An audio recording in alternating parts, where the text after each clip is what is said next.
Well, howdy there, Internet people. It's Bo again.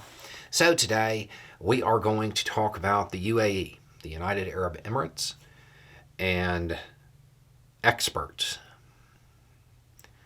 and the economy, and how all of this comes together to provide a little bit of insight into how decisions are being made when it comes to everything going on in Israel right now.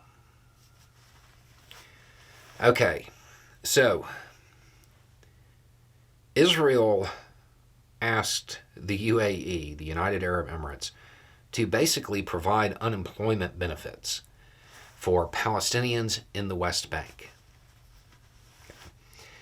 The UAE was, they basically told them to kick rocks. I mean, short version. I believe what they actually said was more akin to the idea that Arab nations are going to pay the bill for what's happening right now is, quote, wishful thinking. The question is, why would Israel be concerned about the economy in the West Bank?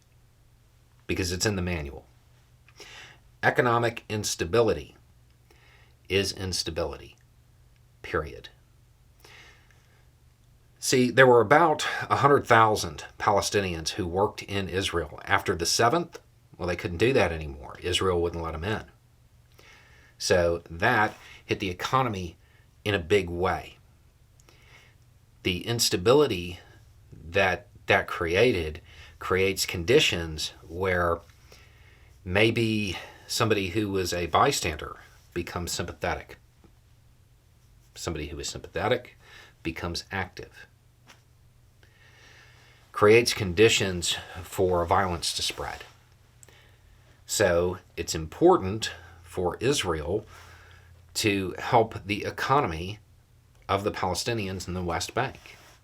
And I know right now somebody is looking at their screen and echoing the thoughts in that message I read over on the other channel. You know, the guy in the shed's nothing more than a Muslim-loving whatever. Whatever it is you're about to say about me, do you think the same thing about Shin Bet or the IDF? Because the Israeli Defense Ministry, they put forth a proposal to allow at least some of the Palestinians to return to work because disrupting the economy is a security risk. And that was supported by the IDF in Shin Bet. And for Americans, Shin Bet being on that side and having that position is a lot like the CIA walking in mid-2003, looking at George Bush and being like, hey, you're being a little rough on the Iraqis right now. It's a big deal. Netanyahu didn't even bring it up for a vote.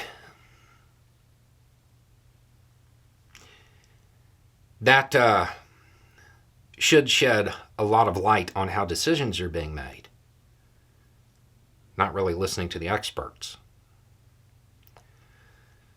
So it's important in this context to understand that and why Israel is concerned about the economy in the West Bank.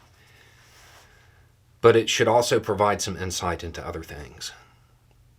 If Netanyahu isn't willing to accept the advice of experts when it comes to something this simple, something that's in the manual, what do you think that means for decisions being made about what's happening in Gaza? Anyway, it's just a thought. Y'all have a good day.